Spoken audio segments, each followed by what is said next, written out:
Hi everyone, and thank you for joining us today in our webinar. So today we are here with Rose, our legal expert at Cloudi-Fi, and myself in order to explore the data privacy subject and more specifically about GDPR involving internet providers as well as Wi-Fi connection. So we chose to talk specifically today about this subject, which will be the first subject in a long list of upcoming webinars, simply because at Cloudi-Fi we provide 100% cloud-based guest Wi-Fi and hotspot service. And for our customers, compliance is a must. It is very crucial, and they actually requested that we explore this topic today, and that is why we have chosen it as our first subject in our first webinar. So in our case at Cloudi-Fi, we make sure that we are fully compliant with all the regulations, whether worldwide or even the most specific ones. So indeed, we are all concerned by data privacy, whether at work, in store, or in any other public space. It is therefore very crucial to know how our personal data and information is being shared, and also how it is used and how GDPR plays a major role in order to control all this process. So here in this webinar, we will start by defining the different regulations in force in Europe, and also with a specific focus on GDPR. Then we will take a deep dive into the elements that GDPR takes into account, and we will also give concrete examples of some companies that had to deal with data breaches, as well as the penalties and of course how to avoid them by being compliant with all these regulations. So first, thank you, Rose, for joining me today in this webinar. So to start exploring this topic, could you please give us a quick history of the creation of GDPR? Of course, and so the regulation related to the protection of personal data is not new. In fact, in France, the first law is the Data Protection Act of 1978, instituting at the same time the CNIL. Concerning the GDPR, it was adopted in 2016, but the European institution has decided to give deadlines to state and company to comply with, which is why the text came into force in 2018. But since its adoption, the GDPR has become a huge source of inspiration for countries not members of the European Union, and they decide to create the same kind of law, and which is the case of Japan, Brazil, or even the state of California. There is several authorities involved in this protection, such as the European Data Protection Committee, the Court of Justice, and even the RCEP. We must specify also that the GDPR requires states to appoint a competent authority to ensure the compliance with regulation, and each state has its own authority, and for France it is the CNIL, for Italy the Guarantee, or even for Spain the Agencia Española de Protección of Data. Okay, interesting. So, but which problems actually led to the creation of such regulations like GDPR? Yeah, today in our omnipresent daily lives, internet and the privacy is at the heart of a new economy, becoming a currency of exchange.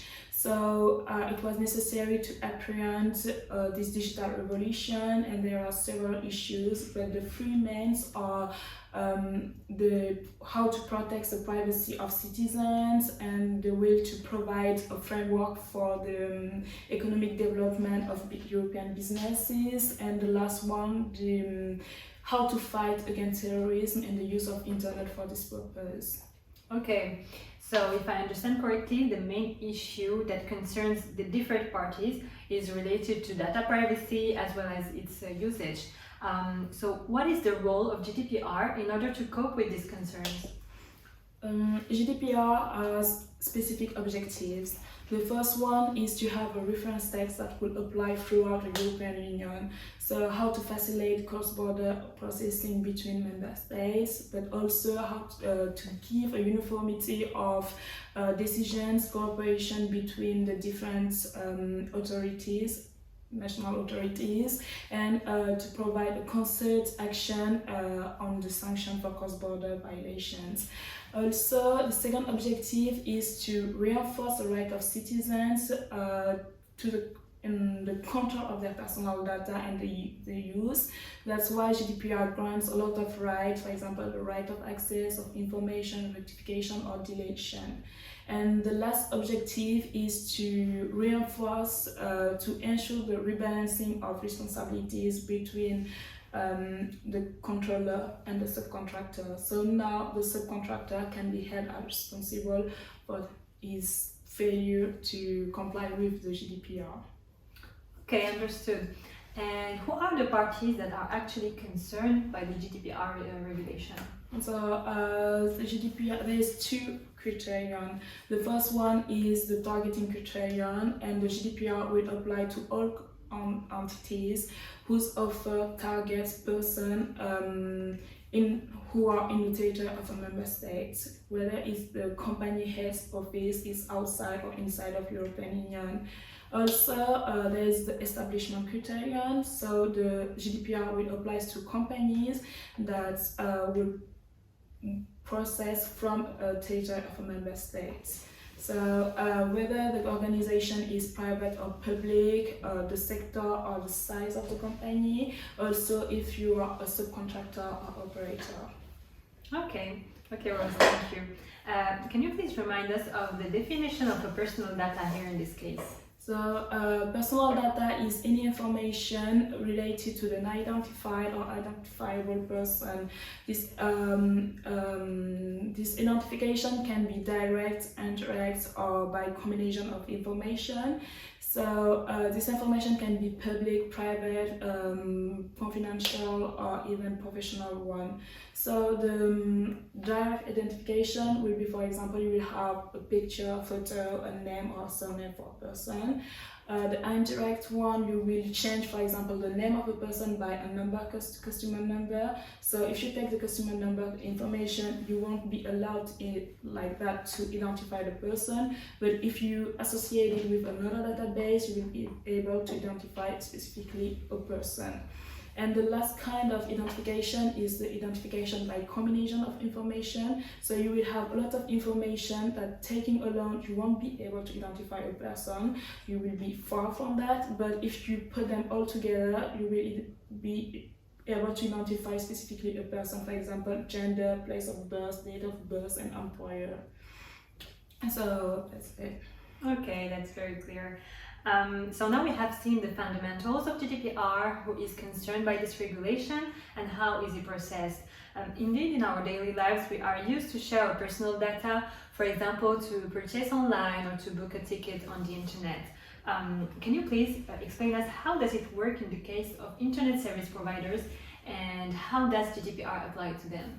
Yeah, so the GDPR is adopted at the European level and applies to all member states and all operators that will do processing of data, personal data.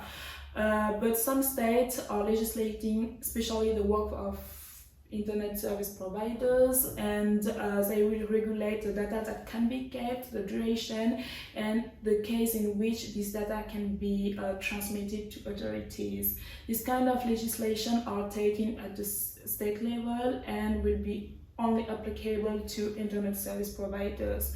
At the same time, you will have some states that will take this kind of law but won't require from internet service provider to retain any kind of data, and this is the case, for example, of Austria, that say directly after the termination of the connection, all the traffic data must be deleted or anonymized. So this is very complicated because each country has its own regulation concerning internet service providers, and this regulation will apply in addition to the GDPR. So when the internet service provider wants to operate in a state, he must look at the specific provision of the state. So that's why at Cloudi-Fi we are working on to create a roadmap that will list and detail all the laws that will be applied to internet service providers and in every country. Okay, good. If we take, like, let's say a case in real life, for example, I go to a hotel and I want to register to the guest Wi-Fi. Can you please tell me what kind of mandatory data does the hotel needs actually to collect in order to be eligible to GDPR? Yeah, so the French operator law lists the data that must be kept by the Wi-Fi suppliers, and so it will be all information that identify the users, for example, IP address, telephone number, email address. Also, the communication terminal equipment used by the users, and the duration, location, and hour of each connection. So also the Wi-Fi provider may collect other kind of information, for example the MAC address, which is allows to identify a person by combination of information, for example, and the personal information with the cookies. So also, we must specify that the French operator law has no particularities compared to other laws adopted by other states of European Union, and the supplier of Wi-Fi must collect the same information in Ireland, in Spain, in Italy, and the only difference will be the duration of the storage of the data. So for most states, the data are stored for 1 year, and after which they must be deleted or anonymized. So, and this retention period starts from the date of connection. Also, I would like to add that the Wi-Fi provider may or can decide to collect more information than these ones, but for example for prospecting purpose or marketing, but in this situation it's another law that would be applicable. Okay, that's very clear. And can you tell us who has access to all this information? Yeah, so with the personal data, the principle is the confidentiality. So the number of persons allowed to have access to the information are very, very, very limited. So we have the judicial authorities in case of a criminal investigation, the competition authority and the consumer authority in case of infringement of competition law, and the users who can have access to his information to use his rights of deletion, for example, rectification, or just to have access of the data that the supplier, Wi-Fi supplier, retain, and what he will do with that. Okay, thank you for your answer. So now we can understand actually the importance of such regulations to protect our personal data. However, not all the companies had succeeded to do that, and even the biggest firms had to deal with data breaches in the past and until now. So let me share with you some examples. The repeated breaches that faced Facebook is actually what GDPR tries to address, and indeed the regulation unveiled different issues that the big social media had to deal with. For example, in 2019, when over 540 million users' information were discovered on a server without a password and of course without their consent. More recently, in 2020, the EasyJet airline faced a cyber attack in which thousands of customers had their email addresses as well as their credit card details accessed. With the GDPR regulation, if it is proven that EasyJet mishandled customer data, it could face a major fine, which is up to 4% of its annual worldwide turnover. So to avoid this kind of scandal and the huge amount of fine to pay, it is crucial for any company to know if the service it provides is fully GDPR compliant. Today, the digital world has obviously made our lives way easier, but sometimes it can be used in bad ways, and that could harm our privacy. And the same goes for Wi-Fi. Rose, tell us please, how can we make sure that our Wi-Fi service is compliant? The Wi-Fi providers must be always in a dynamic compliance posture. He must question himself and his compliance at any stage, and be able to prove it. So before starting his operation, he must first declare himself to the RC. And so he must keep a register. The register is a tool that will allow to have an inventory of the processing operation and to have an overview of what is done with the personal data in the company, and to have a list of every data breach. Also, we must note that the GDPR gives example of security measure, for example, the data encryption or the pseudonymization. Also, the Wi-Fi provider must respect a circle of life of the data. So the principle is after when the purpose for which the data is collected is achieved, the Wi-Fi supplier must delete all the data or anonymize them. But for legal obligation or administrative interest, for example, with the operator law or a study or a pool, all those action may justify a longer storage of periods. So in this case, he will retain this data, only this data, and put them in another kind of database. Also, the Wi-Fi supplier may create a drafting of a code of conduct, which helps to comply with the legislation. Another kind of tool is the appointment of a DPO. The DPO is a key actor, and he has some powers and some missions. He has information mission, advice, and control. So he's very important, and the Wi-Fi supplier can also decide to do an impact analysis of his processing and treatment that will ensure and allow us to see if he's respecting the GDPR by minimizing the data collected to the strict minimum and for the period of retention. The last tool is the certification mechanism, and it's allowed to certify as confirm a product, a solution, or a key person in the company. So the Wi-Fi supplier can decide to ask to the CNIL to certify as confirm his Wi-Fi solution or its DPO. Okay. So now we know what a Wi-Fi service provider should do in order to be compliant with all these regulations. But can you tell us what are the penalties in case of non-respect of all these laws? The penalties for non-compliance to the GDPR are very severe. It can go and the amount can be up to 4% of the annual worldwide revenues. So the last example was the CNIL condemned Carrefour France and Carrefour Bank for non-compliance with the GDPR because they were processing and using cookies without any consent and storing the data for far too long, approximately 4 years. So this is very important and severe. And the CNIL has other tools to sanction the companies for non-compliance too. He can pronounce a call to order and can ask to limit or temporarily or definitively or just stop the treatment of personal data.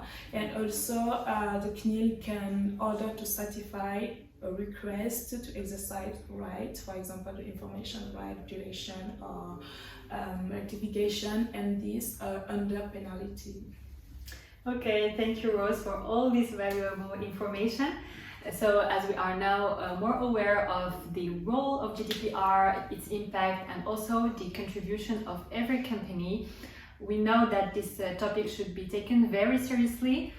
So today we have seen the case of GDPR in Europe, but of course we will have the chance to explore the other regulations worldwide and even the most specific ones. Actually, next month we will hold and host actually a webinar regarding the data privacy and regulations in the United States. I will provide you the link in order to register in the chat section. And also, I am done now with my personal questions. So, dear viewers, now it's your turn to share yours, and we would be happy to answer them. Thank you.